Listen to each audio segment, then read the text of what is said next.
Të nderuar televizikues, përshëndetje, unë jam Flutura Kasa dhe do t'jemi bashkë në këtë edicion informativ këtu në Drita Televizion. Ju njohim me zhvillimet e ditës. Me 82 vota kundër, shumica absolute në kuvend në Shqipërisë rrëzoi kërkesën e SPAK-ut për autorizimin e arrestimit të deputetes dhe ish zëvendës kryeministres Belinda Balluku. Seanca u shoqërua me tensione, mungesë të disa deputetëve dhe bllokim të foltores nga opozita.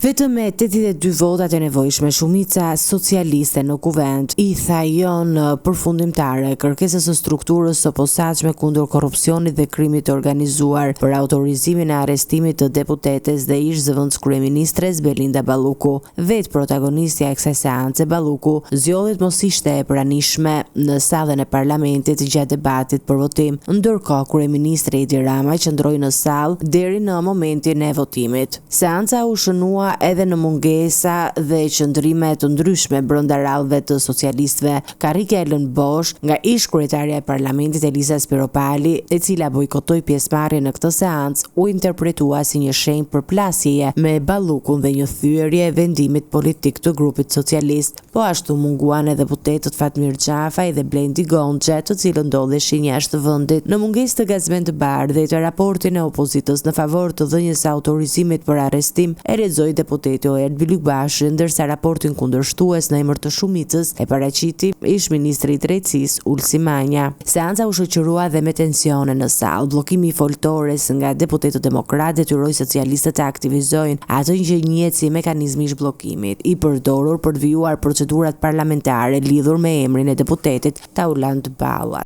Në të kundërt, përmes mos miratimit të rekomandimit, siç është bërë tashmë publik nga qëndrimi i grupit parlamentar të mazhorancës socialiste, dhe të kemi ende kohën për dëgjuar nëse ka ndryshim, cënohet interesi, pra me propozimin për mosheqjen e imunitetit, cënohet interesi publik, dekurajohet lufta kundër korrupsionit dhe abuzimit me pushtetin, dëmtohet reputacioni i parlamentit, të gjithë do fillojnë ta shohin si korrat që mbron krimin dhe korrupsionin, pengohet drejtësia dhe kuvendisht ndërrohet në mburoj politike, në mbrojtje të zyrtarëve të lartë korruptuar, ndërhyjet në kompetencat e sistemit drejtësisë, si dhe cënohet parimi i barazisë para ligjit. Provat mbi të cilat mbështetet kërkesa janë në thelb të njëjtat prova që kanë qenë në dispozicion të gjykatës posaçme në momentin kur ajo vendosi masën fillestare të sigurimit personal, atë të ndalimit të daljes jashtë shtetit. Nuk ka asnjë ndryshim rrethane nga ky moment dhe deri në momentin kur ky kuvend po shqyrton këtë kërkesë sot. Deputetja ka respektuar plotësisht masën e sigurimit të vendosur nga gjykata. Duke patur në dispozicion të njëjtin material provues, gjykata e posaçme kishte vlerësuar më parë se masa më e përshtatshme dhe proporcionale ndaj deputetes Balluku ishte ajo e ndalimit të daljes jashtë shtetit dhe jo arrest.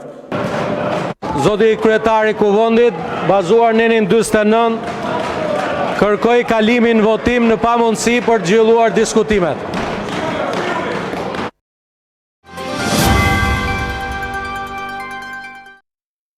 Për afro 80 minuta, opozita zhvilloi një protestë paqësore përpara parlamentit pas vendimit të shumicës socialiste për të rrëzuar kërkesën e SPAK-ut për arrestimin e deputetes Belinda Balluku. Sali Berisha akuzoi kryeministrin Edi Rama për vetvrasje politike në dëm të aspiratës europiane të Shqipërisë. Protesta e opozitës nisi pas rrëzimit nga shumica socialiste të kërkesës së SPAK për dhënien e autorizimit për arrestimin e Belinda Ballukut. Ajo u zhvillua në afro 80 minuta përpara parlamentit dhe u karakterizua nga qetësia relative, por në masa të larta sigurie. Brenda parlamentit, Sali Berisha qëndroi pranishëm dhe drejtoi pjesën e brendshme të tubimit, ndërsa jashtë Gazmend Bardhi dhe Klevis Badhiu, të cilët ishin përjashtuar me 10 ditë nga kuvendi, udhëhoqën pjesën kryesore të protestës. Demonstruesit ndoqën në kohë reale seancën përmes një ekrani të vendosur në sheshin përpara parlamentit. Momenti më i tensionuar u shënua menjëherë pas rrëzimit të kërkesës së SPAK, kur protestuesit hodhën tymuese dhe spraj ndaj policisë dhe hoqën barrierat metalike. Para turmës, Sali Berisha akuzoi kryeministrin Edi Rama se vota kundër në parlament shënoi vetvrasjen e tij politike dhe se vendimi i shumicës socialiste dëmtoi aspiratën europiane të shqiptarëve. Keni ardhur këtu në mbrojtje të kushtetutës, në mbrojtje të dinjitetit njerëzor, në mbrojtje të interesave të çdo qytetari shqiptar, nga një organizatë kriminale e cila përdor pushtetin e grabitur për të mbrojtur vjedhjet dhe krimet e veta. Të dashur miq, sot Edi Rama, kreu i organizatës kriminale, shënoi vetvrasjen e tij politike, shënoi fundin e tij politik, firmosi të drejtën e shqiptarëve për ta nxjerrë me të gjitha mjetet nga pushteti i krimit. Sot ai nuk votoi për Lumi Ballukun, votoi për veten e tij, votoi për të mbrojtur vjedhjet që ka bërë. Berisha njoftoi gjithashtu datën e tubimit të radhës, duke thënë se me 22 mars e gjithë Shqipëria do të bashkohet në Tiranë për të vazhduar kryengritjen paqësore deri në fitoren përfundimtare. Protesta u përmbyll pa incidente të mëdha, ndërsa pjesëmarrësit u shpërndanë në masa të rrepta sigurie. Bashkimi Evropian dhe disa ambasada perëndimore reaguan pas vendimit të Kuvendit të Shqipërisë për të rrëzuar kërkesën e SPAK-ut për arrestimin e deputetes Belinda Balluku. Partnerët ndërkombëtar i kërkojnë politikës shqiptare të garantojnë që drejtësia të veprojë pa pengesa në luftën kundër korrupsionit. Bashkimi Evropian ka reaguar pas vendimit të Kuvendit të Shqipërisë, i cili rrëzoi me 82 vota kërkesën e strukturës së posaçme kundër korrupsionit dhe krimit të organizuar për arrestimin e deputetes Belinda Balluku. Delegacioni i BE-s në Tiranë bëri thirrje politikës shqiptare që të mos pengojë punën e institucioneve të drejtësisë, duke theksuar se lufta kundër korrupsionit mbetet një element kyç në procesin e integrimit evropian të vendit. BE-ja mban shënim rezultatet e votimit të sotëm në Parlamentin e Shqipërisë. Gjithashtu, në reagim thuaj se angazhimi për sundimin e ligjit në luftën kundër korrupsionit janë të një rëndësie thelbësore në procesin e antarësimit në Bashkimin Evropian. Sigurimi i një mjedisi të përshtatshëm që SPAK të kryej në mënyrë efektive punën e tij është thelbësore për të mbështetur në mënyrë të besueshme përparimin e Shqipërisë drejt antarësimit të BE-s. Reagim për këtë çështje pati edhe ambasada e Gjermanisë në Shqipëri, e cila përmes një deklarate zyrtare shprehu rezervat ndaj vendimit të Parlamentit. Gjermania mbështet procesin e integrimit të Shqipërisë në Bashkimin Evropian në përputhje me dëshirën e shqiptarëve. Kushti i domosdoshëm për të bërë progres në këtë proces të bazuar në merita është ndjekja penale me efektivitet e korrupsionit dhe në raste të rangut të lartë. Pritshmëria jonë është që edhe në këtë rast ndjekja penale përmes drejtësisë të mund të realizohet shpejt dhe pa pengesa. Prej politikës shqiptare vazhdon të kërkohet ende që të garantojë këtë proces. Më herët reagoi dhe ambasada e Mbretërisë së Bashkuar, e cila theksoi rëndësinë e ruajtjes së sundimit të ligjit të pavarësisë së institucioneve gjyqësore. Ambasada britanike theksoi rëndësinë e ruajtjes së sundimit të ligjit dhe pavarësisë gjyqësore dhe njeh progresin e Shqipërisë në reformën gjyqësore që nga viti 2016 përfshir krimin e SPAK-ut. Ekzekutivi gjyqësor dhe legislativi mbeten partner të barabartë në mbështetjen e këtij progresi si pjesë e qëllimit të Shqipërisë për rritjen e antarësimit në BE, ndërsa imuniteti parlamentar duhet të mbrojë procese demokratike. Ai nuk duhet të jetë pengesë për llogaridhënie të barabartë para ligjit. Një qendrim kritik ka mbajtur edhe ambasada e Holandës në Shqipëri, e cila theksoi se përparimi në procesin e integrimit evropian kërkon ndjekje efektive penale të korrupsionit, përfshirë edhe në nivelet më të larta të qeverisjes. Një kërkesë kyçe për përparimin në këtë proces të bazuar në meritë është ndjekja efektive penale e korrupsionit, përfshirë edhe në nivelet më të larta. Ne presim qartë që në raste të tilla sistemi i drejtësisë të jetë në gjendje të veprojë me shpejtësi edhe pa pengesa. Politika shqiptare mbetet mbështetëse për siguruar këtë proces. Kuvendi i Shqipërisë rrëzoi këtë të njëjtë kërkesën e SPAK për arrestimin e deputetes Belinda Balluku me 82 vota kundër. Kryeministri Edi Rama reagoi pas deklaratave të ambasadës së Mbretërisë së Bashkuar dhe Gjermanisë lidhur me vendimin e Kuvendit të Shqipërisë për të rrëzuar kërkesën e SPAK-ut ndaj deputetes Belinda Balluku. Rama tha se është plotësisht dakord me parimet e shprehura nga partnerët ndërkombëtar, ndërsa mbrojti vendimin e Parlamentit si të drejtë dhe në përputhje me normat kushtetuese. Kryeministri Edi Rama ka reaguar pas qëndrimeve të ambasadës së Mbretërisë së Bashkuar dhe Gjermanisë për vendimin e Kuvendit të Shqipërisë që rrëzoi kërkesën e strukturës së posaçme kundër korrupsionit dhe krimit të organizuar për arrestimin e deputetes Belinda Balluku. Në reagimin e tij, Rama theksoi se është 100% dakord me parimet e shprehura nga partnerët ndërkombëtar për rëndësinë e funksionimit të pavarur të drejtësisë, por shtoi se vendimi i Parlamentit është i drejtë, pasi sipas tij deputetja nuk akuzohet për korrupsion. Duke u përgjigjur kritikave të opozitës, kreu i qeverisë nënvizoi se shumica e qeverisjes mbetet e përqendruar tek objektivi strategjik i integrimit të vendit në Bashkimin Evropian. Ai theksoi se reforma në drejtësi nuk do të kthehet pas dhe se lufta kundër korrupsionit do të vijojë pa ndërprerje. Shumica e qeverisës e bëri sot pas një diskutim atë që do të bënte çdo parlament demokratik e Europës, ku kalimi i kërkesave të prokurisë jo për arrestin pa gjyq të një deputeti si kjo kërkesa e sotme, po për të filluar apo jo hetimet, nuk është askund si kalimi pas një lloj kontrolli kufive në zonën Schengen. Ai është një proces serioz, i bazuar në forma kushtetuese ligjore, të cilat nuk janë as karta bianca, as dyer të mbyllura për prokurorin. Kryeministri shtoi se me vendimin e marrë, Parlamenti tregoi dinjitet institucional dhe respekt për ndarjen e pushteteve. Sot ne i kemi respektuar plotësisht ato norma dhe kush pretendon të kundërtën ka të drejtën e vet të padiskutueshme, por s'ka argumentat mjaftueshme për ta fituar debatin mbi ekzistencën ose jo të kufirit mes pushteteve të pavarura kushtetuese, të cilën Parlamenti i Shqipërisë mbylli sot duke treguar se dinjiteti i parlamentarëve nuk është material për eksperiment socialo-politik, të cilat e bëjnë kurën më të rrezikshme se sa sëmundja që duhet të luftojë. Ecim përpara, Shqipëria nuk ka plan B. Kuvendi i Shqipërisë rrëzoi kërkesën e SPAK me 82 vota, duke mos lejuar arrestimin e deputetes Belinda Balluku. Ndërkohë, përfaqësues të trupit diplomatik theksuan se politika shqiptare mbetet përgjegjëse për të siguruar që sistemi i drejtësisë të veprojë pa pengesa, veçanërisht në luftën kundër korrupsionit në nivele të larta.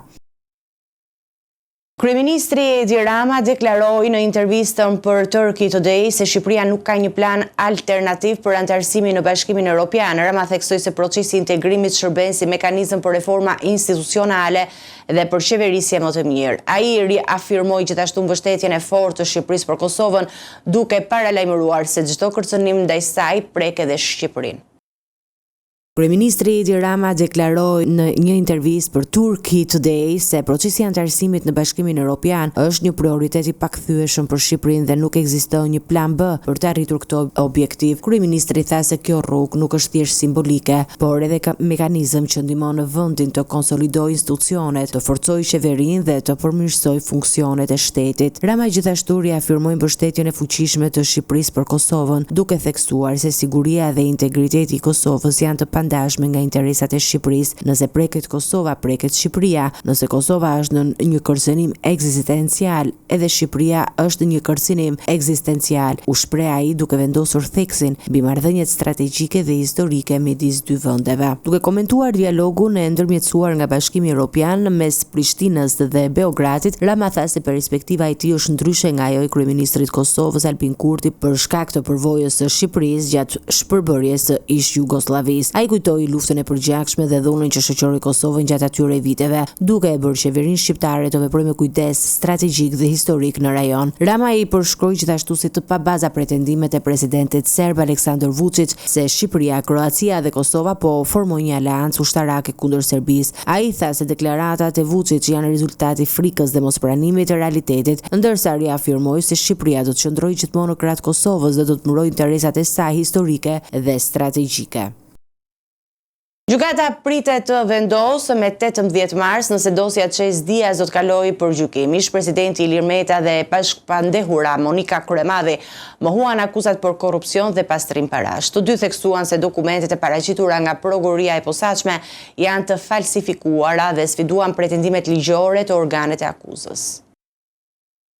Gjykata pritet të vendosë me 18 mars nëse dosja Qes Diaz do të kalojë për gjykim. Ish presidenti Ilir Meta dhe bashkëpandehura Monika Kryemadhi mohuan akuzat për korrupsion dhe pastrim parash. Në seancën e kësaj të njëjtëje, ish presidenti Ilir Meta i pranishëm në sallë këmbguli në pafajësinë e tij, duke deklaruar se nuk ka pasuri të fshehura dhe se ka jetuar një jetë të thjeshtë. Sipas Metës, akuzat e ngritura ndaj tij janë të pabazuara dhe nuk ka prova që e lidhin me korrupsionin. E bashkëpandehura në këtë çështje Monika Kryemadhi deklaroi se prokuroria e posaçme duhet të provojë pretendimet e saj dhe akuzoi organin e akuzës për paraqitje të dokumenteve të falsifikuara.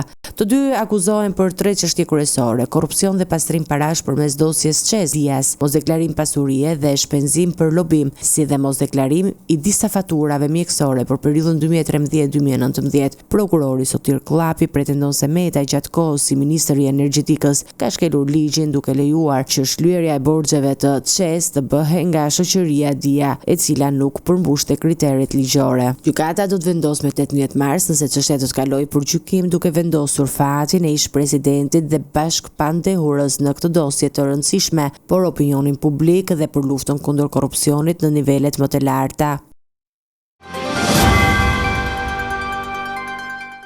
Autopsia e Joana Nikolajt konfirmon shenjallune në trupin e 25 vjeçares, e cila i dha fund jetës me fostoksin pas një konflikti me ish bashkëshortin. Hetimet kanë nxjerrë në pas se vajza nuk ishte shtatzan, ndërsa ish bashkëshorti Eraldo Fizi është shpallur në kërkim për dhunë familje dhe shkaktim vetvrasjeje.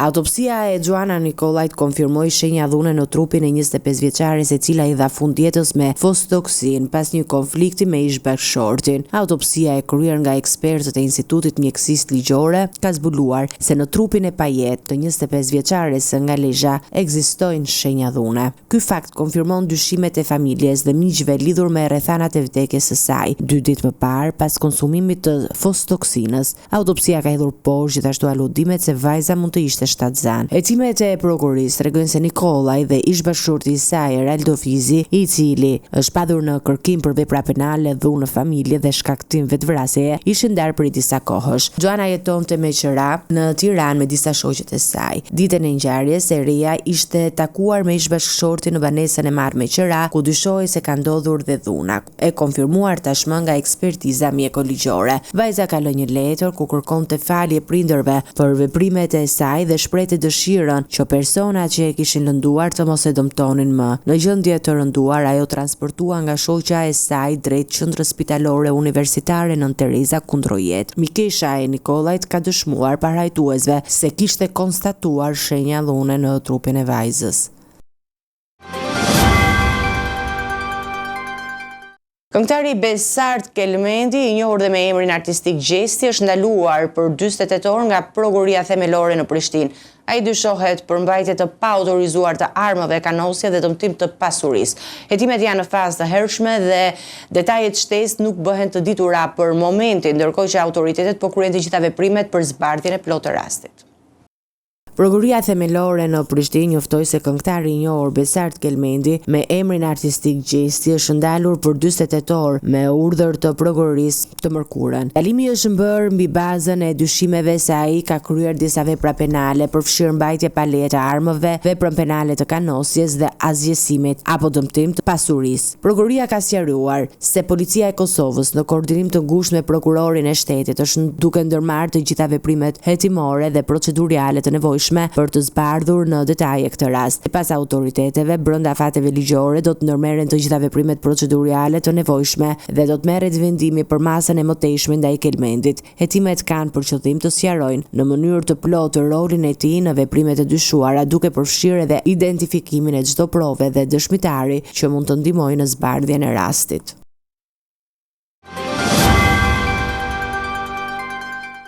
Parlamenti Evropian ka miratuar raportin për zgjerimin e Bashkimit Evropian, ku theksohet se dialogu i ndërmjetësuar nga BE-ja mes Kosovës dhe Serbisë nuk ka qenë frytdhënës. Sipas dokumentit, procesi ka mbetur pothuajse i bllokuar gjatë vitit 2025.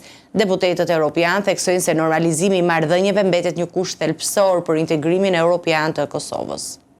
Parlamenti Evropian ka miratuar raportin e tij të fundit për zgjerimin e Bashkimit Evropian, ku nënvizohet se dialogu i ndërmjetësuar nga BE-ja mes Kosovës dhe Serbisë nuk ka arritur të prodhojë rezultate konkrete. Deputetët evropian vlerësojnë se procesi i zgjerimit mbetet një përgjigje strategjike ndaj ndryshimeve gjeopolitike dhe një investim i rëndësishëm për sigurinë dhe stabilitetin e kontinentit. Sipas raportit, dialogu mes Prishtinës dhe Beogradit ka qenë pothuajse jo aktiv gjatë vitit 2025. Një nga arsyet kryesore të përmendura është fakti se Kosova për një periudhë të gjatë nuk ishte një qeveri me mandat dhe kompetenca të plota, gjë që sipas raportit e bëri të pamundur zhvillimin e negociatave në mënyrë efektive dhe me perspektivë. Në dokument rikujtohet normalizimi i marrëdhënieve me Serbinë dhe zbatimi i marrëveshjeve të arritura në kuadër të dialogut mbeten elementët kyç për rrugën europiane të Kosovës, mes detyrimeve që duhet të zotohen. Përmendet krijimi i asociacionit të komunave me shumicë serbe, si dhe kërkesa që Serbia të heqë dorë nga kundërshtimi i anëtarësimit të Kosovës në organizata rajonale dhe ndërkombëtare. Raporti thekson gjithashtu se të dyja palët duhet të shmangin veprime të njëanshme që mund të minojnë procesin e dialogut dhe të rrisin tensionet në rajon. Përveç kësaj, deputetët e Parlamentit Evropian u bën thirrje edhe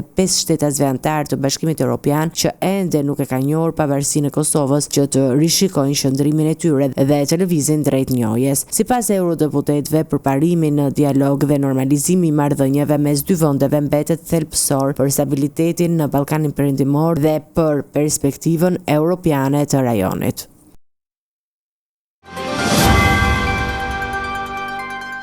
Të nderuar teleshikues, do të njihemi me parashikimin e motit. Territori shqiptar për datën 13 mars 2026 do të karakterizohet nga kushte atmosferike relativisht të qëndrueshme, me intervale të gjata me diell në pjesën më të madhe të vendit. Paraditja do të jetë kryesisht tek thjellët, ndërsa në disa zona lindore dhe jugore do të ketë vranësira të pakta kalimtare. Në zonat jugore, gjatë pasdites mund të ketë rreshje të dobta shiu të izoluara. Temperatura minimale pritet të zbresë deri në 3 gradë Celsius, ndërsa ajo maksimale do të arrijë deri në 18 gradë Celsius. Gjatë ditës priten rreth 7 deri në 9 orë me diell. Era do të fryejë lehtë nga drejtimi jug-perëndimor me shpejtësi 2 deri në 4 metra për sekond. Deti do të ketë dallgëzim të ulët rreth 1 deri në 2 ballë. Indeksi ultraviolet për Tiranën pritet të jetë i ulët rreth 3. Sipas të dhënave astronomike, lindja e diellit në Tiranë do të jetë rreth orës 5:49 minuta, ndërsa perëndimi rreth orës 17:51 minuta. Temperaturat minimale dhe maksimale për disa qytete kryesore të Shqipërisë do të jenë si më poshtë. Shkodër, 9 deri në 18 gradë Celsius. Kukës, 8 deri në 15 gradë Celsius. Peshkopi, 7 deri në 13 gradë Celsius. Tiranë, 12 deri në 18 gradë Celsius. Durrës, 10 deri në 17 gradë Celsius. Kavaj, 10 deri në 15 gradë Celsius. Elbasan, 11 deri në 18 gradë Celsius. Berat, 10 deri në 17 gradë Celsius. Korç, 3 deri në 11 gradë Celsius. Vlorë, 12 deri në 16 gradë Celsius. Gjirokastër, 9 deri në 16 gradë Celsius.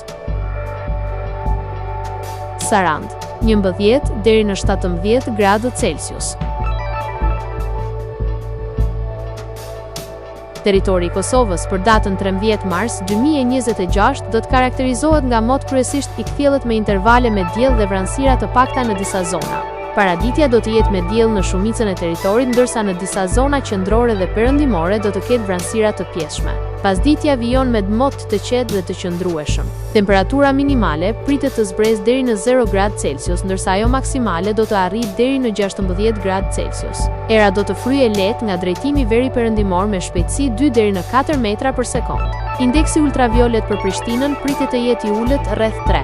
Sipas të dhënave astronomike, lindja e diellit në Prishtinë do të jetë rreth orës 5:45 minuta, ndërsa perëndimi rreth orës 17:45 minuta. Temperaturat minimale dhe maksimale për disa qytete kryesore të Kosovës do të jenë si më poshtë. Mitrovica, 2 deri në 15 gradë Celsius. Podujev, 1 deri në 14 gradë Celsius. Skënderaj, 0 deri në 15 gradë Celsius. Pej, 6 deri në 14 gradë Celsius. Prishtinë, 2 deri në 15 gradë Celsius. Gjakov, 5 deri në 16 gradë Celsius. Malishev, 4 deri në 15 gradë Celsius. Gjilan, 0 deri në 15 gradë Celsius. Ferizaj, 4 deri në 14 gradë Celsius. Kaçanik, 4 deri në 14 gradë Celsius. Suharek, 4 deri në 16 gradë Celsius. Prizren, 2 deri në 14 gradë Celsius. Ishte gjithçka e përgatitur në këtë edicion informativ. Për më shumë zhvillime dhe informacione, klikoni në faqen tonë zyrtare drita.tv, mund na ndiqni në rrjetet sociale, Facebook, Instagram, YouTube, ku jemi me përditësime në çdo kohë. Vazhdoni të qëndroni në shoqërinë e programacionit Drita, bashkë miru takofshim në edicionin e ardhshëm.